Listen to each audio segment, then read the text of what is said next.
अस्सलाम वालेकुम दोस्तों। अज अता मोहम्मद हामी साहब जा बोल खणी आया आहियूं। अचो तो ॿुधूं। हर सितम तुंहिंजो सनम सहणो पियो, हर सितम तुंहिंजो सनम सहणो पियो, छो त तुंहिंजे राज में रहणो पियो। हर सितम तुंहिंजो सनम सहणो पियो, हर सितम तुंहिंजो सनम सहणो पियो।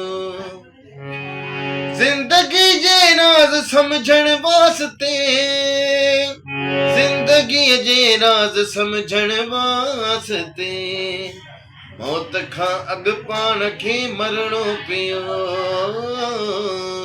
मौत खां अॻु पाण खे मरणो पियो, छो त तुंहिंजे राज में रहणो पियो। हर सितम तुंहिंजो सनम सहणो पियो, हर सितम तुंहिंजो सनम सहणो पियो।